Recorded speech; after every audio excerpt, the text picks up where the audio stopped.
Maninisid ng seaweed at high school dropout noon, milyonarya na ngayon. Pinilit niyang takasan ang kahirapan, kaya't nagbakasakali siyang mamasukan bilang DH sa Hong Kong. Paano nga ba umahon sa hirap ang dating maninisid? At naging CEO pa ng isang malaking kumpanya?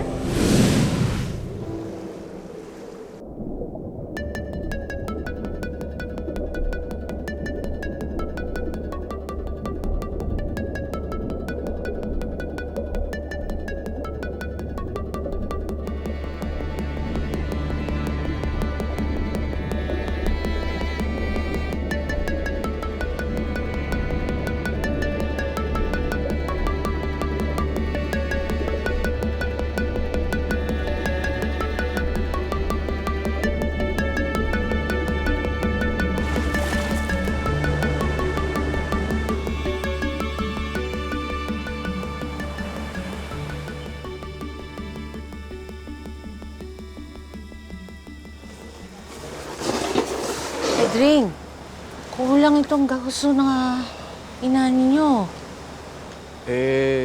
Yan lang ang nahango namin ni Mirne.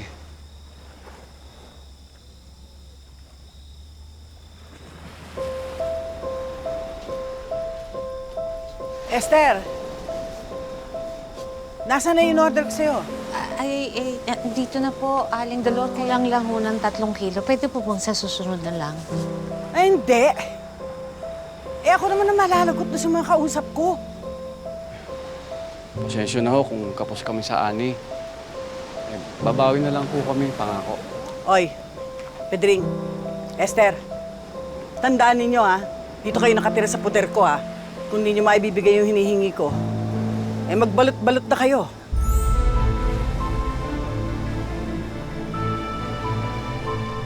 Pupunta na lang po ako sa dagat bukas na yun.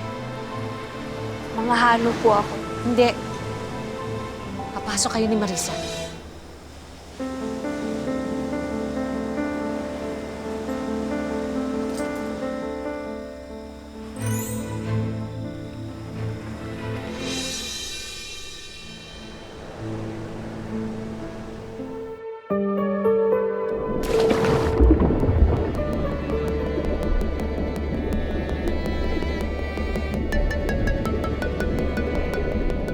Kahirapan ang nag-udyok kay Mirna para magbanat ng buto sa mura niyang edad.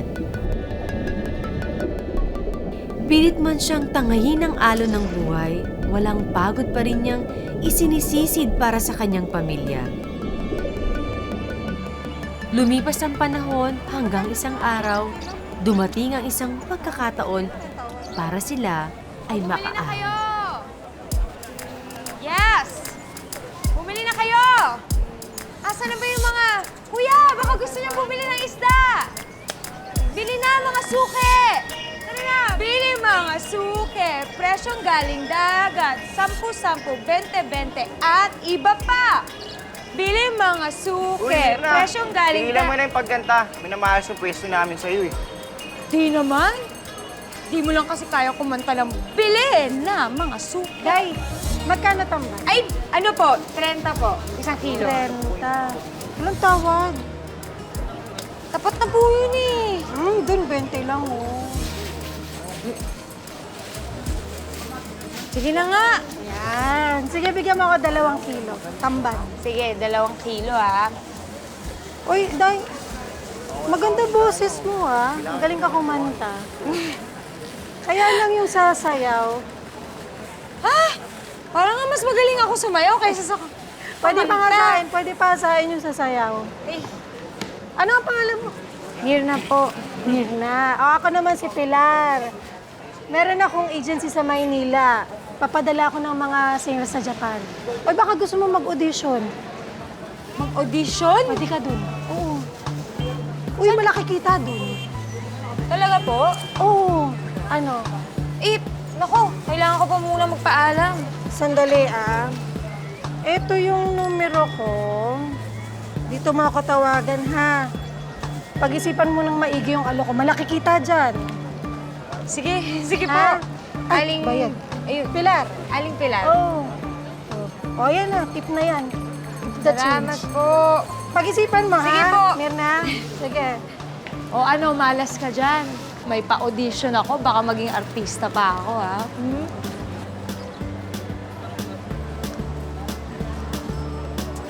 Oh, bilisan niyo dyan. Aling Dolor, inaalagaan naman po namin ang bahay. Wala akong pakialam. Aling Dolor, huwag niyo naman po kaming paalisin. Alam mo, hindi ka pa pinapanganak. Squatter na kayo dito. Siguro naman sapat na panahon na yon. Aling Dolor, parang awa niyo na. Huwag mo akong hahawakan. Eto, may court order. Kailangan nyo nang umalis dahil patatayuan ko na to ng resort. Gobyerno na mismo nagpapalaya sa inyo dito. Parang awa niyo na, Aling Dolor. Wala kami mapupuntahan eh. Parang awa mo na. Wala akong hawakan eh. Tama na lang. Dahil wala naman tayo mapupuntahan. Tama na. Ganito na lang, aalis ako sandali. Pagbalik ko, gusto ko wala na kayo dito. Ganun na lang.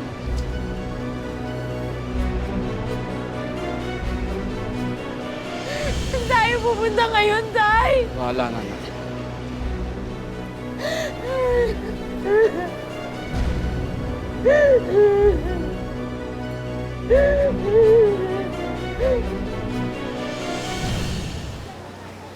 Aling Dolor. Oh, ha? Dolor, Oh, huwag yun namang kunin yung bangka. paso na kayo sa palugit na binigay ko sa utang ninyo. Akin na yung bangka. Paano naman ho kami makakabayad sa utang namin kung kukunin yung bangka? Maawa naman kayo sa amin. Awa. Nasubukan mo na bang pambili ang awa? Pedring, ang utang binabayaran. Hindi kinakaawaan.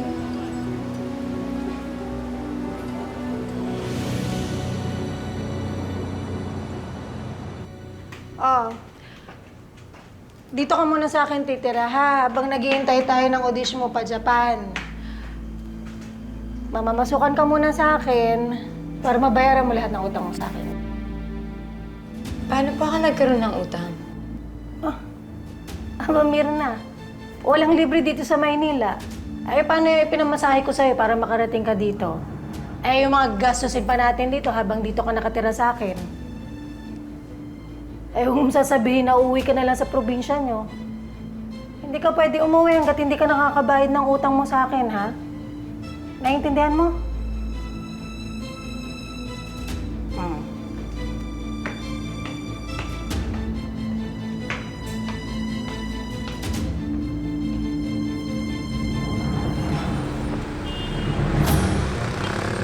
Isang taong nagtiis si Mirna sa poder ni Pilar. Dahil bago sa Maynila at walang pera, dahil sa utang daw kay Pilar, wala siyang ibang mapuntahan. Kahit pambili ng selyo o pantawag sa probinsya, wala si Mirna.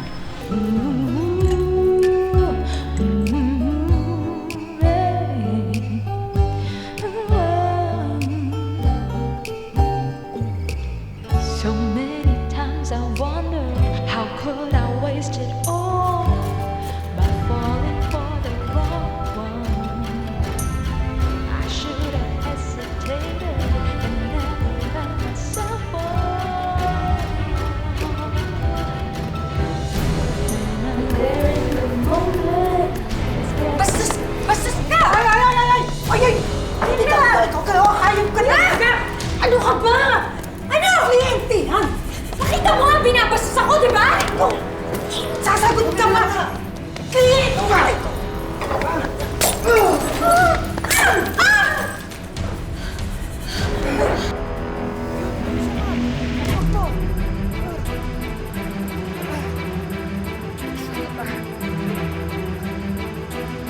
Habulin mo! Biglang nawala, ma'am eh. Bilis! Asa na? Ma'am, biglang nawala eh. Diyan lang yan! Hanapin mo! Habulin mo!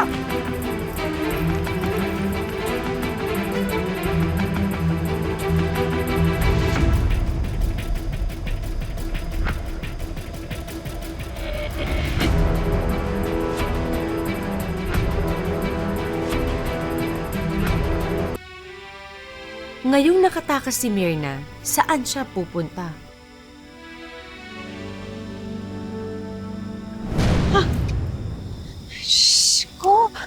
yung suot mo. Mahiya-hiya ka naman sa Diyos. Ano nangyari sa'yo? Uy,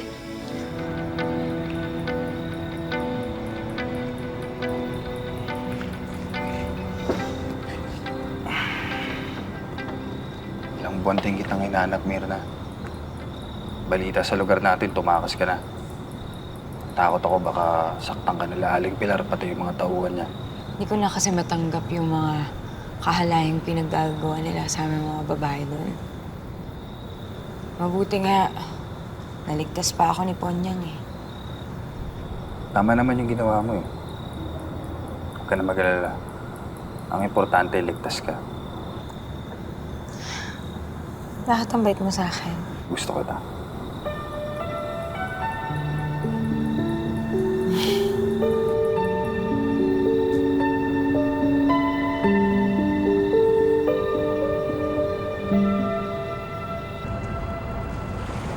Pinilit-pilit mo kami ng ama mo na umalis ka dito sa probinsya. Ang sabi mo, gusto mo tupad ang pangarap mong mag-Japan. O bakit hindi ka tumigil doon? Bumalik-balik ka dito! May dala ka pang souvenir na naghihikaos din sa buhay. Esther, huwag mo ganyanin ang bisita natin.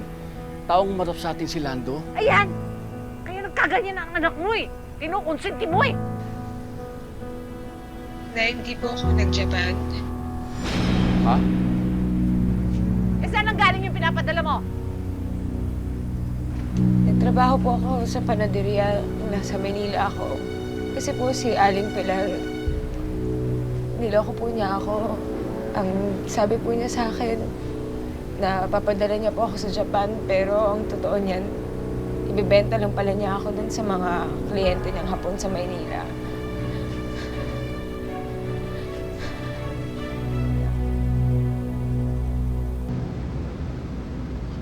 Kailangan ko pala ng pambili ng gatas at saka ng pang-diaper.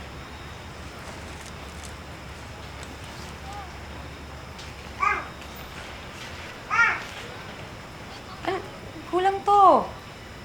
Eh, yan lang kinita ko eh.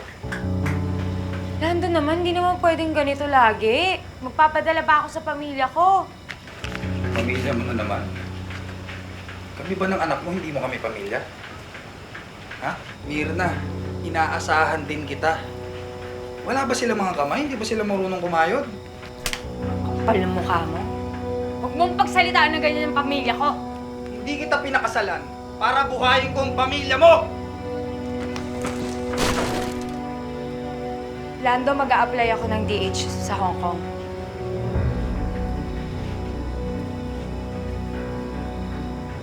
Mirna, iiwan mo kami?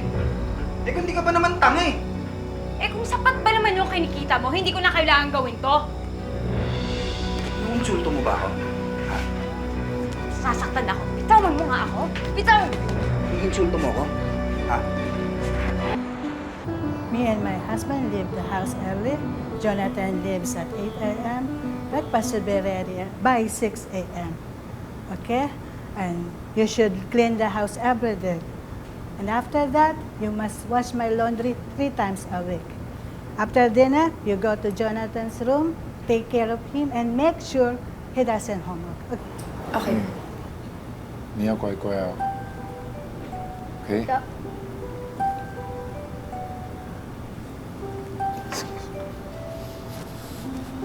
Hi, Jonathan.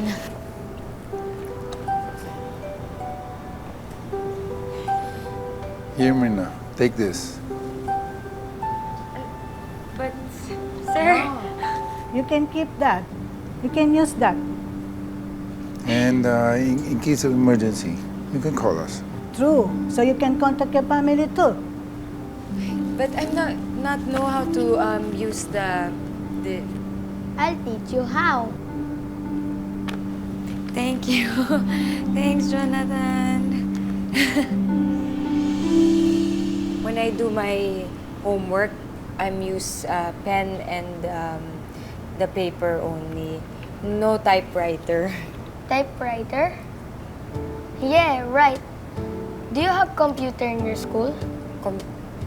Computer? No computer. I'm not finished the high school. What's that? This is a mouse. You don't have this in the Philippines? Mouse, not that one. We have different kind of mouse in the Philippines. You want to try the computer? Here. I might destroy the computer. Because you're nice to me, I will teach you.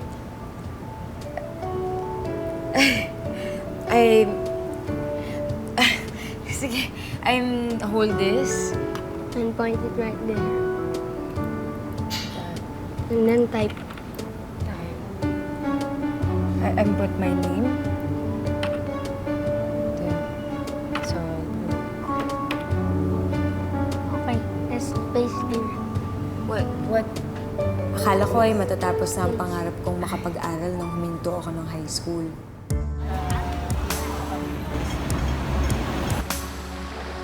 There. Pero pagpunta ko ng Hong Kong, nalaman ko na malawak pala ang mundo. You want to search, use these letters. Hindi lang natatapos ang kaalaman sa classroom. Mismong alaga ko pa ang nagturo sa akin kung paano gumamit ng computer sa akin ngayon. Kung dati ay dumadayo pa tayo sa bayan para magpadala ng telegrama, ngayon ay may email na katulad ng sulat na ito na pinapadala ko kay Marisa. No. Click here. Yes. Naitay, ingatan niyo palagi ang inyong kalusugan at ikaw, Marisa, tapusin mo ang kolehiyo. Huwag kayong pasaway ni Karen, ha? Alagaan niyo si nanay at tatay palagi. Mirna, nabubulol mo. Kain ka na, kumain ka na. Patingin mo. Oh, ate, basahin niyo po ito, oh. Kailangan po natin malaman yung karapatan natin bilang isang OFW. Yan, kailangan po basahin yan para hindi tayo maabuso. Ito po, oh. Ayan, dapat di tayo nagpapaabuso. Alam kong may dahilan ng pagkatuto ko sa computer. At ito ay para matulungan ang mga kapwa ko OFW. Wala na dapat maloko at maabusong tulad ko. Kasi po, marami po akong nakakausap na marami po silang pinagdadaanan. Itinatag ko at naging chairperson ng Mindanao Hong Kong Workers Federation. Sa paglipas ng panahon, masaya akong natustusan ko ang aking pamilya sa Pilipinas habang nakakatulong ako sa mga kapwa OFW ko rito sa Hong Kong. Jonathan, I need Hindi nagtagal. Help? Nakuha ko ang tiwala at respeto ng amo ko at itinuring din nila akong pamilya. Tinulungan nila akong makapag-aral online ng business short course. Dahil din sa kanila ay naging aktibo ako sa paglilingkod sa mga kapwa ko OFW.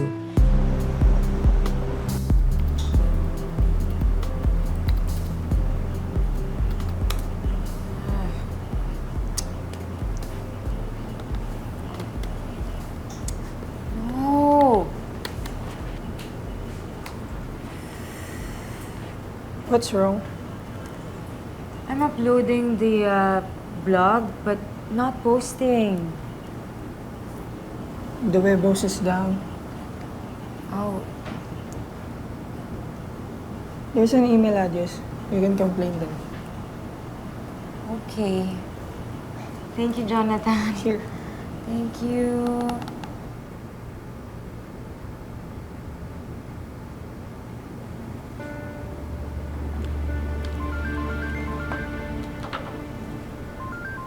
Hello?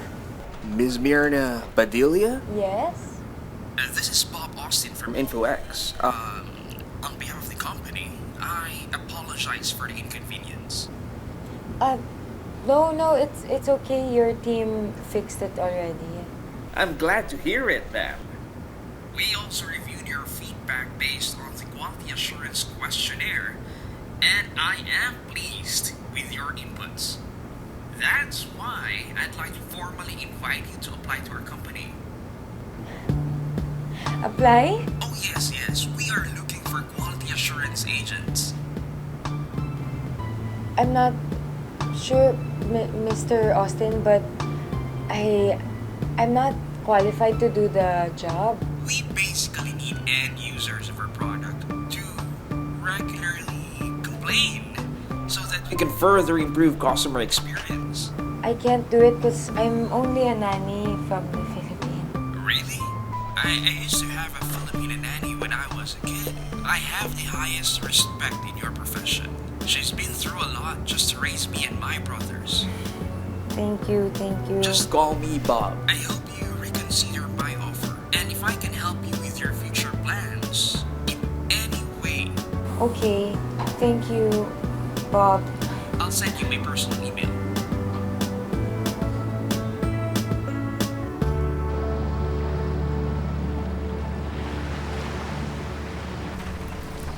Ay, gulay ha.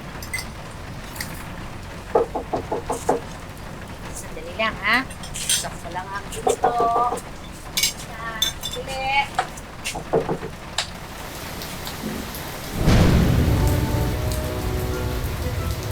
Aling Esther, hindi ko ako aalis hanggat hindi ko siya kasama. Hoy! Hindi ka rito. Huwag ka sumama. Hoy! Uwi tayo. Mga kapitbahay, tulong! Hoy! Hoy! Mga kapitbahay, tulong! Hoy!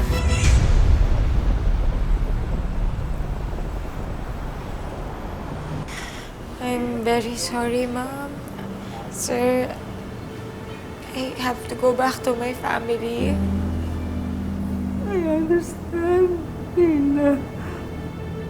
Mirna, will you come back? I'm going to miss you. Gonna miss you too. Sorry.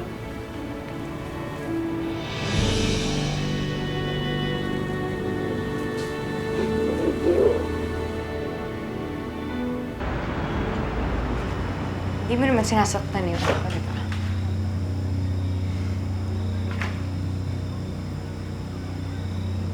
Alam ko, Mirna, hindi ako naging mabuting asawa sa'yo. Mirna, hindi ko inihiling na makipagbalikan ka sa akin. Ang gusto ko lang, sana naman bigyan mo ako ng pagkakataon para pakita sa anak ko na nagbago na ako. Hindi ko naman yung pagkakaila sa'yo yun eh. Ang akin lang, kailangan nasa akin siya. Hindi mo siya pwedeng kunin sa akin.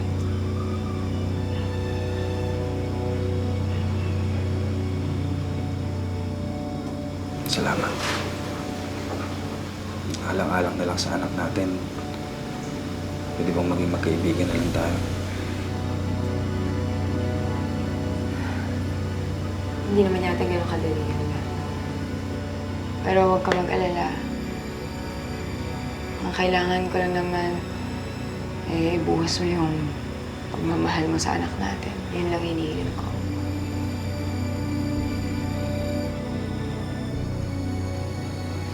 Salamat ulit. Nagdesisyon akong huwag nang bumalik ng Hong Kong at manatili na sa Pilipinas para sa aking anak. Si Bob ang nagbigay ideya sa aking itayo ito.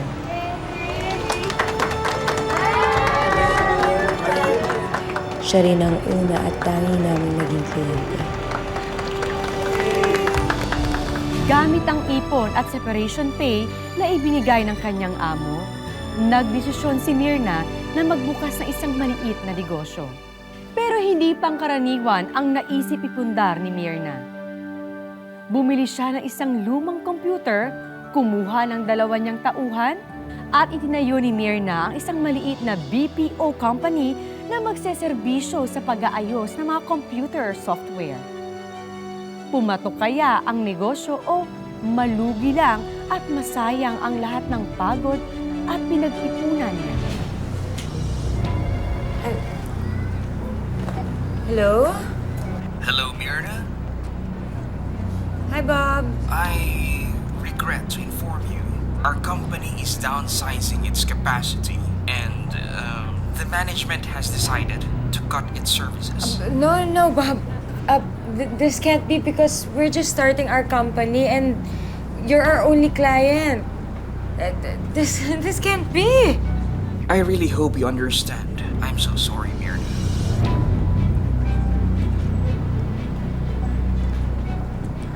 Mirna, lahat ng inipon mo, ibinuhos mo dito. Paano na yan? Anong gagawin natin? Lalaban tayo. Hindi tayo susuko.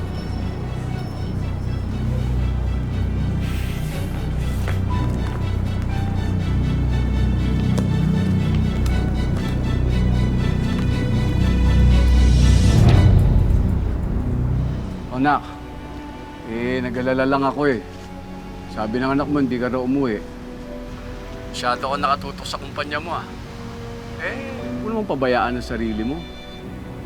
Sorry po. Ha? May problema ba? Ay, parang masyado yatang mataas yung mga pangarap ko. Siguro nga tama yung sinasabi nila na hanggang katulong lang ako. Nak, huwag ka nang umiyak. Andito lang kami para sa'yo. Alam ko po. Salamat, Tay. Sige po. Tawag mo lang po ako.